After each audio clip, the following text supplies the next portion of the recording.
Buenas tardes, qué bueno verles el día de hoy a cada uno de ustedes.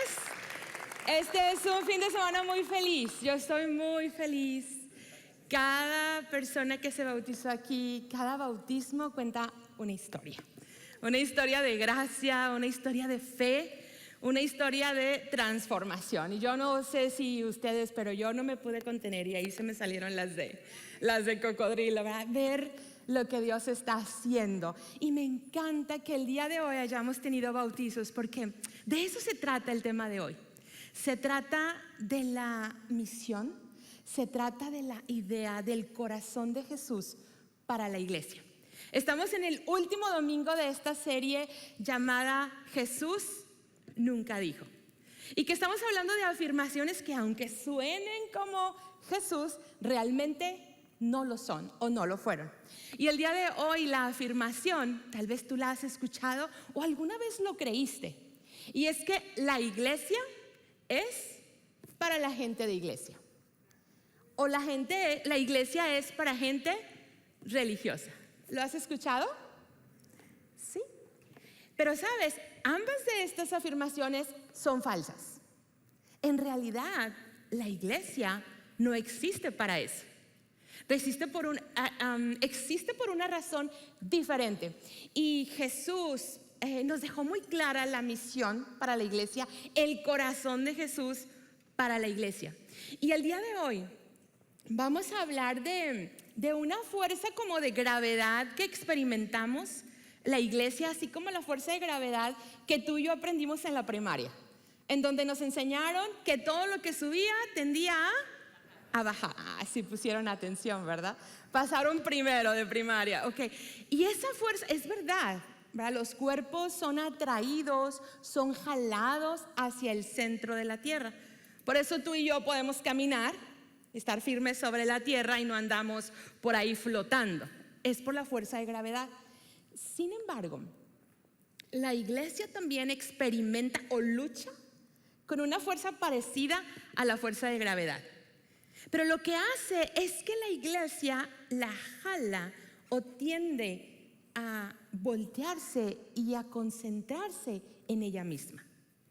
En que todo su enfoque y en que todas sus fuerzas y en que todos sus planes están concentrados hacia la gente de adentro. Y tal vez alguien pudiera decir, ¿y que no es lo que Jesús hubiera querido? Que nos cuidáramos siempre unos a otros, que estuviéramos siempre muy cerquita, protegiéndonos unos a otros. ¿Que no sería ese el sueño de Jesús? Pues bueno, lejos de ser el sueño de Jesús, esa era la pesadilla de Jesús. Que nos volviéramos una institución religiosa, un grupo de personas religiosas que formaran personas religiosas, que se olvidaran de la misión que Él nos dejó. Y de eso es lo que justamente hoy vamos a hablar. Y tal vez lo primero que tendríamos que preguntarnos hoy, y entonces, ¿para quién existe la iglesia? ¿Para qué existe la iglesia? Y tendríamos que remontarnos hasta hacernos la pregunta, ¿quién fundó la iglesia? Y tal vez tú la sabes. La iglesia la fundó Cristo. Él la fundó. Pero si eres honesto conmigo, si yo te preguntara, ¿qué piensas cuando te digo la palabra iglesia? Si te dicen, dibuja la iglesia en una hoja, ¿qué dibujarías? ¿Una cruz? ¿Una casita? Con su como chimenea arriba, ¿verdad? Y una cruz. Ok, ya todos se la imaginaron, porque yo también la pienso así, ¿verdad? Porque ese es el concepto que nosotros hemos tenido como iglesia, que crecimos sabiendo, esa es la iglesia. Es más, aunque a veces sabemos lo que significa la iglesia, pues usamos intercambiablemente estas cosas. Por ejemplo, ayer yo me reuní con algunas mujeres y nos dijimos, nos vemos mañana en la iglesia, ¿verdad? Lo usamos. Y mira, no hay problema que lo usemos de manera intercambiada. El problema es cuando nosotros no sabemos verdaderamente quién es la iglesia y para qué existe la iglesia, por qué Cristo vino a fundar la iglesia. Así es que nos vamos a remontar el tiempo en el que Cristo la fundó. Y mira, la palabra en griego, iglesia, es eclesía o eclesia, ¿verdad? Que traducida ya en el Nuevo Testamento, tú y yo, la vemos como iglesia. Pero la palabra eclesía significa asamblea. Eso es lo que significa. O sea, tú y yo somos la asamblea. La asamblea que Cristo vino a formar. Y mira, la asamblea no era una palabra religiosa, de hecho no lo es. En ese tiempo era una palabra común. Es decir, podía haber una asamblea de soldados. Están los soldados convocados a una asamblea porque se les van a dar instrucciones para una misión. Podía haber una asamblea de maestros, una asamblea política, una asamblea, no sé, de un grupo particular llamado afuera para una misión, para hablarles de algo específico y especial. Así es que esta es la palabra que Jesús utiliza. Que vemos nosotros en la Biblia es asamblea, es iglesia. ¿Pero para qué? ¿Para qué Jesús mandó llamar a un grupo de personas fuera con una misión? Con una misión en mente, que es una misión que es muy clara y que la tenemos nosotros ahí en la palabra. Bueno, para empezar entonces sabemos que la iglesia pues no es esta de aquí, no es el auditorio, tampoco es un templo. La iglesia somos tú y yo, ¿verdad? La iglesia. Y hay parte de la iglesia que vive en Plano, parte de la iglesia que vive en McKinney, parte de la iglesia que vive en Richardson, que vive en Brasil. Parte de la iglesia se reunió hoy en la mañana y son chinos, se reunieron en el edificio del café. Parte de la iglesia habla inglés y se reúne los viernes y los domingos. Déjenme decirles que el viernes se bautizó a una persona de español porque dijo: yo me quiero bautizar y no puedo ir el domingo, pero no me lo quiero perder. Así es que vino y se bautizó con la iglesia de inglés. Qué maravilloso, ¿verdad? ¿Por qué no le damos un aplauso, ¿verdad?, al Señor por él? Y si nos está viendo, ¿verdad? Qué bueno que tomaste esta decisión, que nadie lo paró, ¿verdad? Que él dijo: yo me bautizo, y se bautizó con la iglesia de inglés, porque es la iglesia. La iglesia somos tú y yo. Así es que el día de hoy hablaremos de 3 cosas que es muy importante que tengamos presentes como iglesia si no queremos perdernos la razón por la que existimos, el propósito por el cual tú y yo somos llamados iglesia, y Jesús nos llamó hacia su misión. Entonces el primero de ellos es la iglesia debe recordar para quién existe. Y Jesús, mientras estuvo aquí en la tierra, estuvo modelando a sus discípulos lo que era la iglesia, lo que esperaba de la iglesia. Una y otra vez les hablaba. De hecho, cuando él murió y resucitó, invirtió 40 días con sus discípulos porque quería estar seguro que ellos conocían sus ordenanzas y que ellos llevarían a cabo la misión. Y las últimas palabras que Jesús dijo aquí en la tierra, sus últimas palabras cuando él estaba ascendiendo al cielo, no fueron palabras de despedida. No fueron palabras de nos vemos, hasta pronto, ¿verdad? Un gusto conocerles. No fueron palabras de despedida, fueron palabras de misión. Las más importantes, las que quería que recordáramos y no se nos olvidara. Y yo te invito a que las leamos hoy, y están en Mateo 28, 19 al 20. Y mira, dice así: Jesús se acercó y dijo a sus discípulos: se me ha dado toda autoridad en el cielo y en la tierra. Mira, estas palabras las podemos leer así bien rápido, pero Jesús está diciendo: se me ha dado toda autoridad, porque Jesús había muerto y él había resucitado, había vencido la muerte. Él tiene la autoridad, él había vencido la muerte y estaba hablando con toda la autoridad, no de un maestro, no de un profeta vencido, de un Salvador resucitado, y estaba diciendo: toda autoridad me es dada. Y mira, si seguimos adelante, dice así: por lo tanto, vayan y hagan discípulos de todas las naciones, bautizándolos en el nombre del Padre y del Hijo y del Espíritu Santo, que es lo que hicimos hoy. Enseñen a los nuevos discípulos a obedecer todos los mandatos que les he dado y tengan por seguro esto, que estoy con ustedes siempre hasta el fin de los tiempos. La iglesia existe para formar discípulos y para ayudar a otros a que se acerquen a Dios. Para esto existe la iglesia. Esa es la razón por la que Cristo fundó la iglesia. Lanzó este movimiento llamado eclesía, este movimiento, esta asamblea de personas con una misión: hacer discípulos e ir por otros que aún no conocen. Estos otros son los que están confundidos, los que están decepcionados, los que tienen preguntas, los que han sido rechazados, los que no se sienten aceptados, los que ni siquiera han tenido la oportunidad de escuchar claramente el Evangelio, o aquellos que van en un camino totalmente diferente. Ellos son a los que vino Cristo. Y tenemos varios pasajes que hablan de esto, pero Lucas 19:10 dice así: pues el Hijo del Hombre, y vemos hijo y hombre con mayúscula, cuando vemos esto en la Biblia está hablando de Jesús, vino a buscar y a salvar los que estaban perdidos, los que no estaban convencidos, ¿verdad?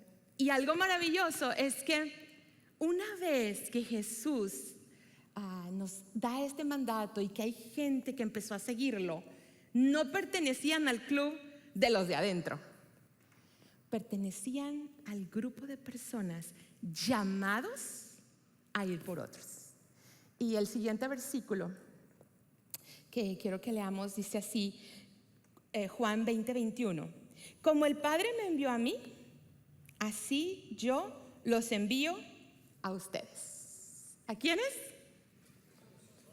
A nosotros, a mí. Jesús me envió a mí. Dijo, así como el Padre me envió a mí, así yo te envío a ti. Si tú eres iglesia, tú eres un grupo de personas llamadas o llamadas a ser discípulos. Antes de que existieran los edificios, ya existían los creyentes, ya existían las personas siguiendo a Jesús. Antes de que existiera la iglesia o los templos, más bien, ya existían personas llenas del Espíritu Santo, que ya habían nacido de nuevo, antes de que existieran los templos. Entonces la iglesia no está limitada a un templo, la iglesia va mucho, mucho más allá.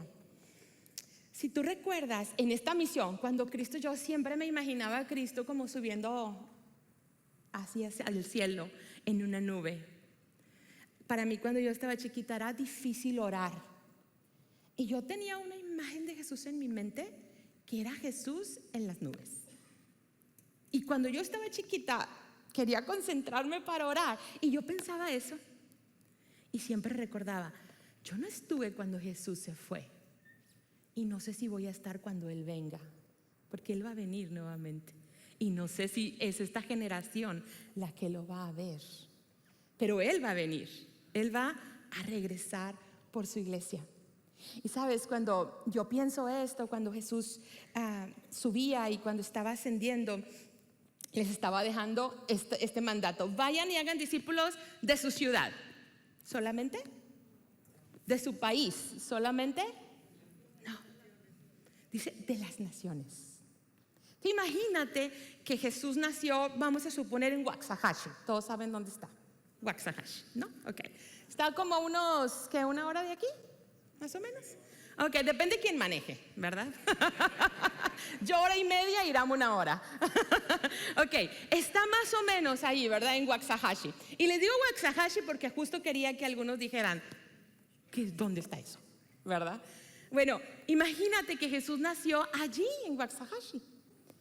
Y entonces las noticias acerca de Jesús empiezan a correr y llegan a Dallas. Dallas, ya la conoce más gente, ¿verdad? Dallas es como Jerusalén, digamos, ¿verdad? Si lo pusiéramos en un contexto así. Pero cuando Jesús se va, está este grupo y les dice, ahora quiero que vayan y hagan discípulos en Washington, hagan discípulos en Canadá, en China, en Rusia, en Japón y hasta lo último de la tierra. Yo no sé si en ese momento ellos tuvieron idea de lo que Jesús estaba hablando, ¿verdad? De la magnitud de esa mochila que les estaba poniendo encima. Ni siquiera hablamos, nos entendemos. Ellos tienen otras religiones, otras costumbres.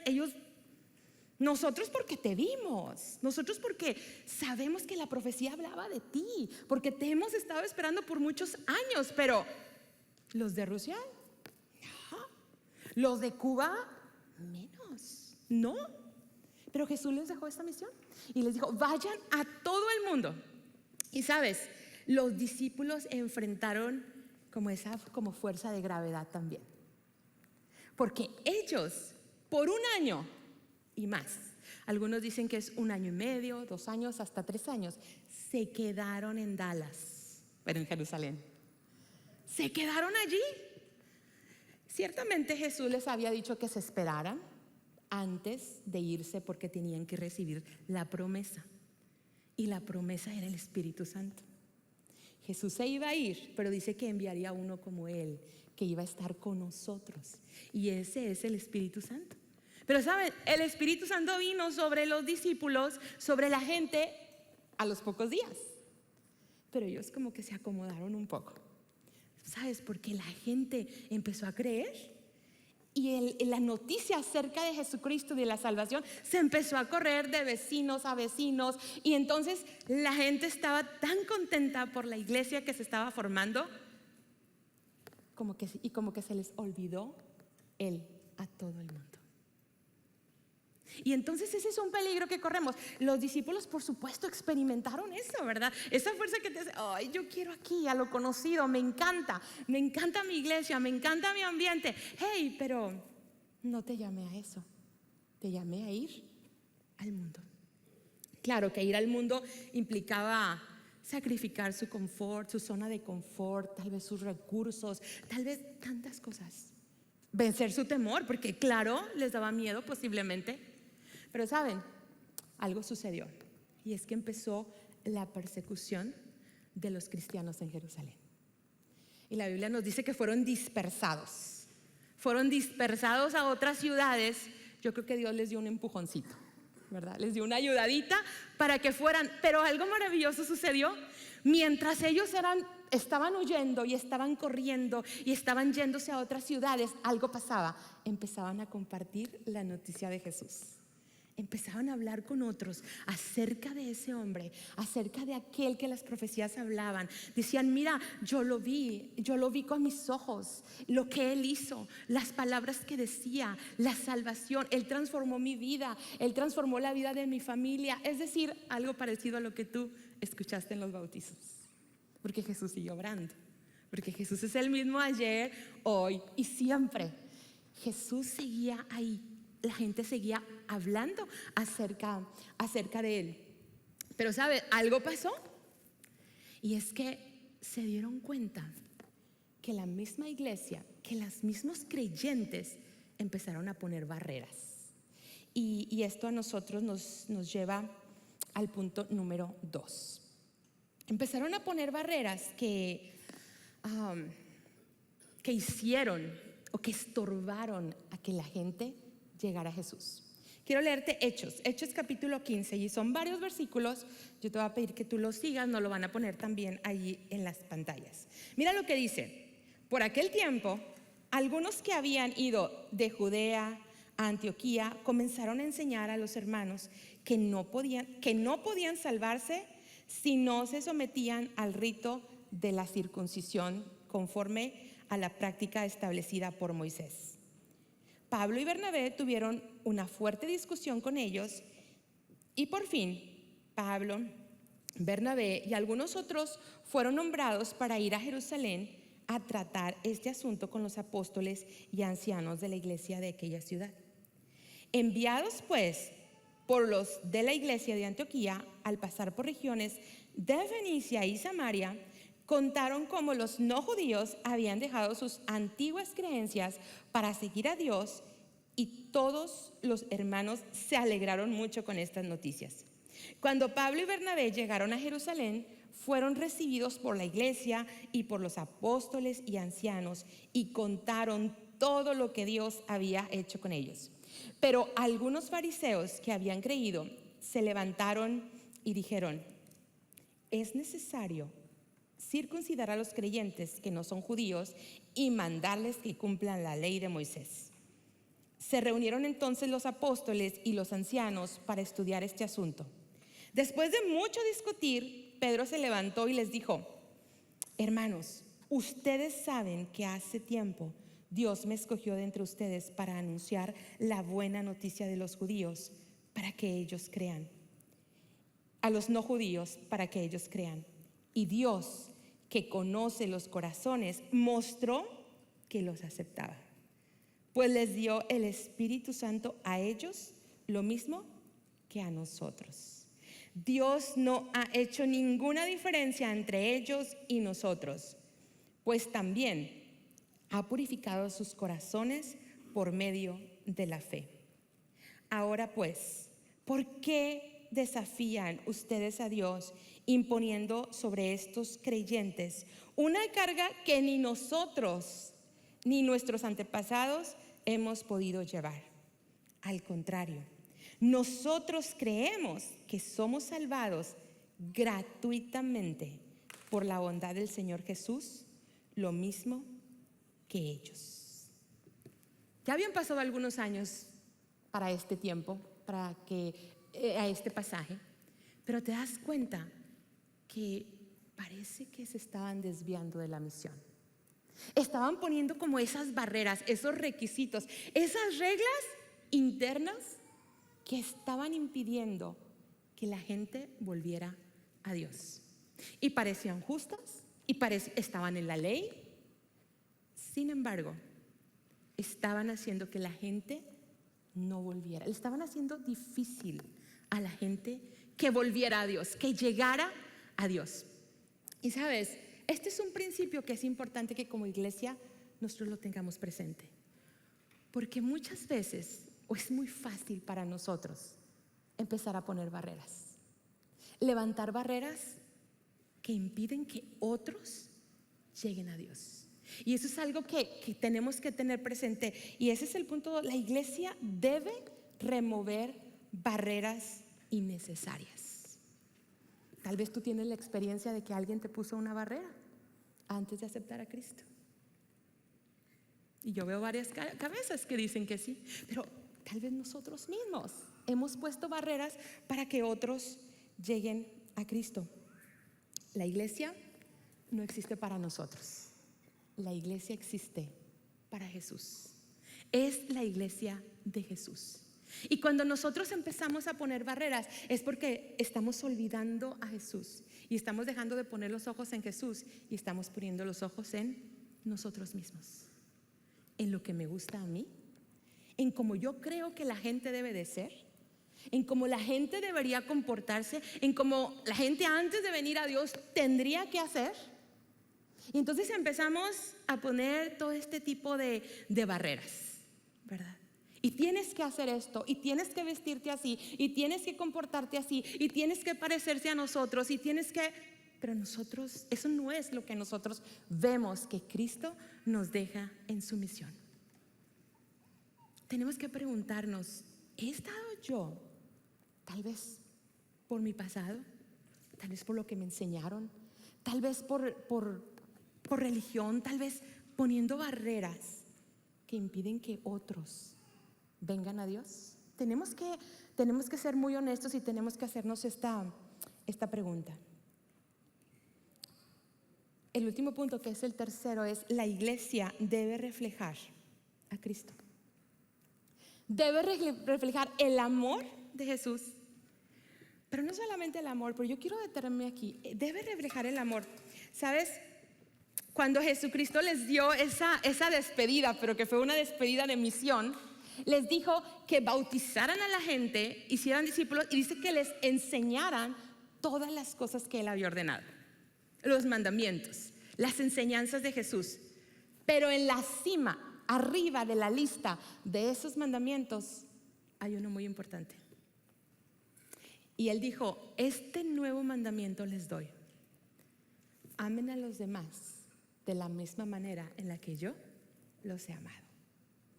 Ese era un mandamiento que Cristo nos dejó, que está arriba en la lista. Por supuesto, ama al Señor sobre todas las cosas. Pero hay otro, ¿verdad? Y que es importante, y es: ama a los demás. No como te amas a ti mismo, porque algunos ni se aman. Ese es el problema, ¿verdad? Pero es como yo los he amado. Wow, es una vara muy alta. Como yo los he amado. Yo no sé si tú recuerdas o si tú has estado aquí, tal vez en los últimos 2 años, pero la iglesia Chase Oaks lanzó una campaña llamada Reimagina o Reimagine, que nosotros lo tenemos por ahí en las paredes. Esta campaña es algo por lo cual se ha estado orando por tiempo, y la iglesia se ha estado haciendo la pregunta: ¿cómo podemos reimaginar? ¿Cómo podemos reinventar la iglesia para la siguiente generación? ¿Sabes? Para esta generación y para las siguientes. Hay estadísticas que hablan de muchas iglesias que están muriendo.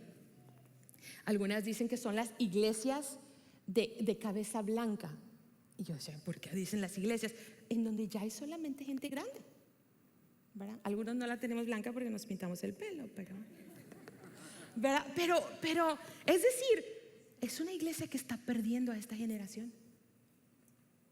Y si es una iglesia que está perdiendo esta generación, ¿qué pasará la siguiente generación? Entonces Chase Oaks se ha replanteado y ha dicho: ¿qué tenemos que hacer como iglesia para continuar con la misión de Cristo?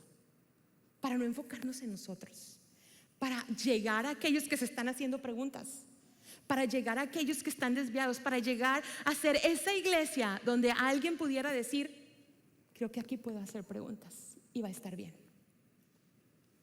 Creo que aquí puedo encontrar esperanza sin que me juzguen. Creo que aquí puedo tener una oportunidad de comenzar nuevamente. Creo que esta es una iglesia donde voy a poder crecer y sentir el amor de Dios. Y hace 2 años lanzamos esta campaña de Reimagine dentro de este proyecto, que era un proyecto bien costoso, y la iglesia de español y la iglesia china y la iglesia de inglés se hicieron, fueron parte de este proyecto. Nosotros nos sumamos como español. ¿Se acuerdan que hicimos una promesa para cumplir el proyecto que se tenía? Que tal vez tú eres parte de esa promesa, ¿verdad? Y tal vez tú, si no eres parte de esa promesa, tú te puedes sumar a ese proyecto, a esa promesa. Y miren, a través de ese proyecto pudimos fundar el Local Good Center, no, el banco de comida, sí. Lo pudimos formar y se está repartiendo despensas a cientos y cientos de familias cada semana. Porque Jesús nos dijo algo y lo tenemos claro en su palabra. Dice: así alumbre su luz delante de los hombres.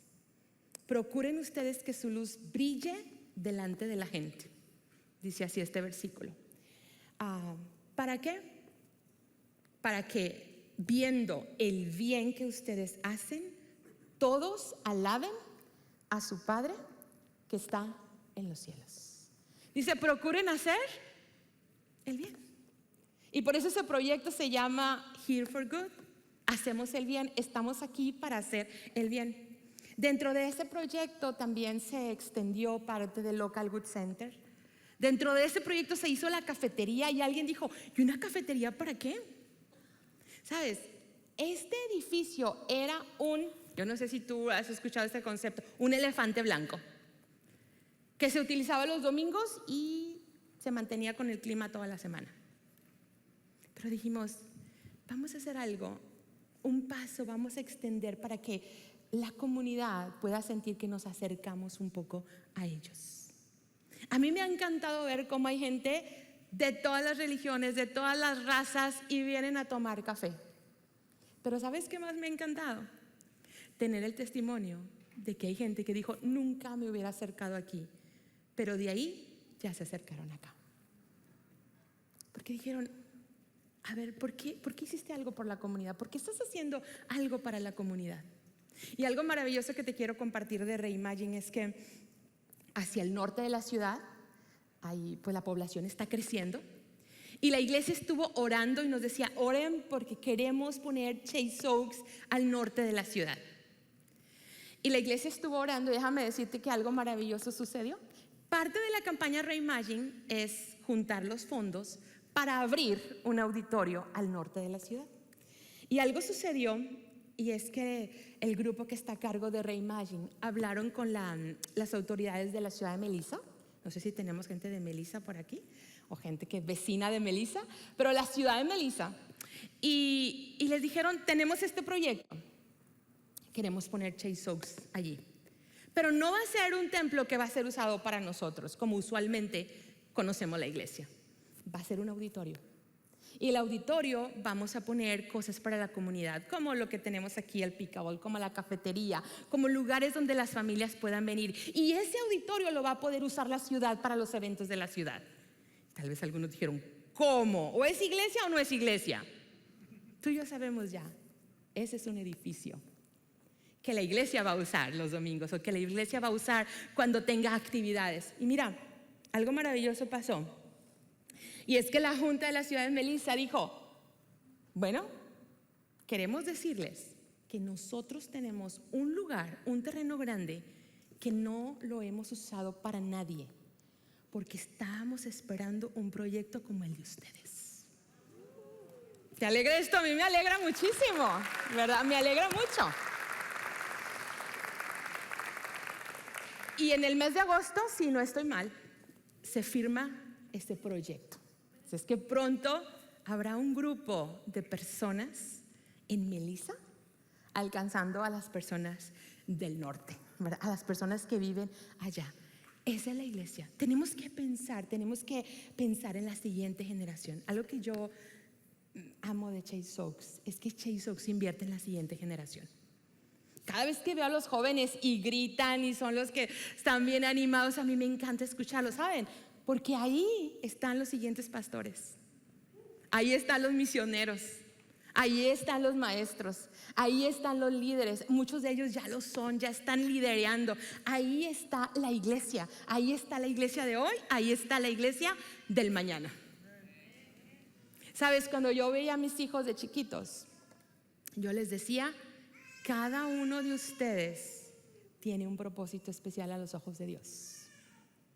Y a veces yo no lo veía. Yo decía, ¿cómo para qué los va a usar Dios? No lo sé, pero siempre se los dije porque lo creo. Porque lo creo. Y yo siempre oré y creí que Dios iba a alcanzar mucho más a través de mis hijos que lo que yo podía alcanzar.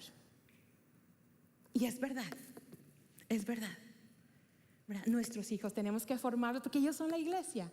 ¿Verdad? Tenemos que darles esas oportunidades. Hoy a mí me bendice, yo aprendo de mis hijos, de mis 3 hijos, por lo que Dios está haciendo, porque ellos son la iglesia de hoy.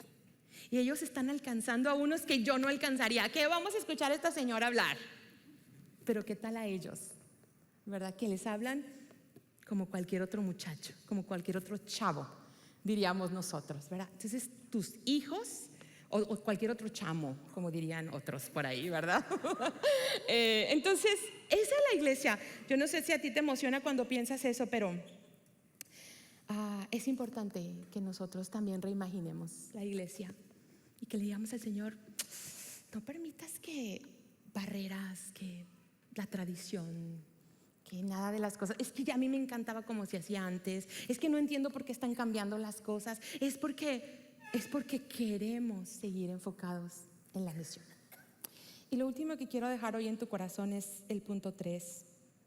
Lo último del punto 3. Y es que la iglesia no solamente debe reflejar el amor, sino la gracia y la verdad de Jesús.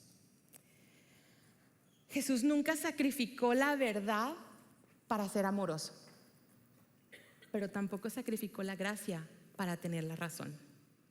Tú y yo tenemos una palabra maravillosa, que es una palabra que da libertad, es una palabra que salva, es una palabra que restaura, es una palabra que transforma, Pero no podemos olvidar la gracia de Dios. Tenemos que ser una iglesia de verdad y una iglesia de gracia. Yo no puedo decirle a la gente: te vas a ir al infierno. Y tal vez yo puedo decir: aquí la Biblia lo dice. ¿Sí o no? ¿Sí lo dice? Yo tengo que decirle: ¿sabes que el Señor te ama? ¿Sabes que tiene planes de bien para ti? ¿Sabes que murió por ti? ¿Sabes que te sigue esperando? ¿Sabes que te ama tanto? Yo no puedo predicar solamente la verdad sin gracia, porque los voy a condenar antes de escucharlos. Tampoco puedo predicar la gracia sin la verdad, porque solamente los voy a aceptar, pero nunca serán transformados. Tenemos que dar gracia y verdad. Pero tenemos a un Jesús que nos amó, y a mí me encantaba escuchar los testimonios, porque son testimonios de gracia y testimonios donde tú podías ver que la verdad los ha transformado. Tú conoces esta historia, y es la historia del hijo pródigo. Este padre que tenía 2 hijos, y que uno de sus hijos un día le pidió la herencia. Despreció vivir en la casa de su papá. Despreció lo que su papá le había enseñado hasta ese momento. Y le dijo: papá, dame la herencia, dame la parte que me corresponde, porque ya me harté de ti. Ya me harté de esta casa, ya me harté de esta vida. Y se fue. Se fue lejos del padre a malgastar toda su herencia. Y la gastó de la manera en la que él quiso, sin pensar en el padre, sin pensar en los valores, sin pensar cómo estuviera su padre en casa. Pero dice la palabra que un día se le terminó todo lo que tenía. Un día se encontraba sin esperanza, sin propósito, sin alegría. Y algo que me encanta de esta parábola es que dice que este hombre vuelve en sí y decide regresar al padre. Y cuando él viene, algo que me encanta es que el padre lo ve, y el padre corre hacia él y lo abraza. La religión hubiera dicho: primero dame explicaciones. ¿Qué hiciste y por qué lo hiciste? La religión hubiera dicho: primero báñate, límpiate, porque así no te recibo, así no pareces mi hijo. La religión hubiera dicho: ahora sí, pues ahí espera afuera hasta que yo te llame, hasta que crea que eres digno de que te llame nuevamente. Pero el padre no lo hizo así, lo recibió. Y no solamente le abrió la puerta, corrió hacia él, corrió y le dio esa gracia y lo abrazó, porque le dijo: tú siempre fuiste mi hijo, seguiste siendo mi hijo sin importar qué, sigues siendo mi hijo. Esa es la gracia de Dios. Y una vez en casa empezó la restauración. Una vez en casa le puso ropa nueva. Una vez en casa le dio el anillo. Una vez en casa le puso sandalias y celebró. Por eso nosotros celebramos cuando tenemos bautizos, porque es una celebración. Celebramos con el Padre porque alguien ha llegado a casa. Esa es la gracia de Dios. Esa es la gracia que Dios ha tenido conmigo una y otra vez. No puedo olvidarlo. Iglesia, tenemos que recordar: somos una iglesia que tiene que reflejar el amor de Dios, la verdad y la gracia de Dios. Es nuestra oración que seamos una iglesia que nunca se diga de nosotros que hicimos difícil que alguien se acercara a Dios. Que nunca se diga de nosotros que hicimos difícil que alguien se acercara a Dios.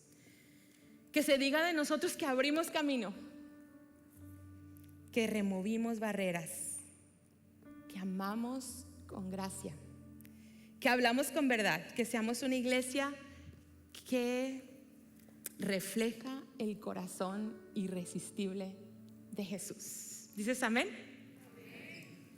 Esa es la iglesia que queremos ser, la iglesia que estaba en el corazón de Jesús, una iglesia que camina en la misión. Yo te invito a que a esta hora oremos, y tal vez si Dios, el Espíritu de Dios te ha dicho: hay barreras que tienes que mover, le digamos: Señor, perdóname. Si tal vez no eres parte de la iglesia todavía, y no de la iglesia Chase Oaks, de la iglesia de Cristo, Él te sigue llamando. Tal vez tú eres ese hijo que te fuiste del Padre. Pero hoy el Señor está aquí y te dice: estoy aquí para recibirte. Tengo mis brazos abiertos para ti. Te invito a que te pongas de pie en esta hora y que como iglesia hoy oremos. Hoy le digamos al Señor: aquí estoy, Señor. Yo no te preguntaría a ti si amas la iglesia, porque tal vez la respuesta sería: claro que amo la iglesia. La pregunta para esta tarde es: ¿amas la misión de Jesús para la iglesia? Esa sería la primera pregunta, o la verdadera pregunta. Y digamos al Señor: dame amor por tu iglesia, dame amor por esta misión. Vamos a orar. Bendito Dios, te agradezco que tú nos encontraste cuando no había esperanza. Tú nos aceptaste cuando no lo merecíamos, cuando no había nada bueno en nosotros, Señor. Y tú nos recibiste con tus brazos de amor. Gracias porque diste a tu Hijo Jesús, aunque sabías que tal vez íbamos a renegar, que tal vez le íbamos a dar la espalda. Pero hoy te agradecemos, Señor, que nos das la oportunidad de ser llamados tus hijos y de recordar que la iglesia no existe para nosotros, ni para mis preferencias, ni para mis gustos, que existimos para glorificarte a ti y para reflejar a otros tu amor, para ser discípulos que se parezcan a ti y que juntos vayamos a dar esta palabra de esperanza, que es la mejor palabra que tenemos. Señor, ayúdanos como iglesia a quitar cualquier barrera. Te pido perdón, Señor, si yo he puesto barreras. Te pido que sanes el corazón de los que están aquí, que tal vez han sido rechazados por la iglesia. Señor, sana el corazón y ayúdanos a ser esa iglesia que da de gracia lo que de gracia ha recibido. Yo te invito a que sí, con tus ojos cerrados. Me gustaría preguntar hoy si alguien aquí está lejos de Dios y hoy está escuchando la voz de Dios que te dice: ven a mí, te he estado esperando. Me gustaría guiarte en una oración. Si tal vez tú eres esa persona, me encantaría que levantaras tu mano, porque me gustaría saber por quiénes voy a orar, por quiénes vamos a orar. Puedes sentir a Dios diciéndote: te he estado buscando. Dios te bendiga. Dios te está buscando y te trajo este día para recordarte que te ama. ¿Habrá alguien más? Dios te bendiga también. Amén. Dios te bendiga. Amén. Dios te bendiga. Dios está aquí y Él extiende su salvación para todo aquel que cree. Te invito a que ahí en tu corazón tú le digas al Señor: puedo escuchar tu voz hablándome, que me estás buscando. Hoy te pido perdón por mis pecados. Quiero volver a ti. Creo que Jesús murió en la cruz por mí, para pagar por cada pecado que he cometido y para darme vida eterna. Hoy pongo mi confianza en Jesús como el Señor y Salvador de mi vida. En el nombre de Jesús. Amén.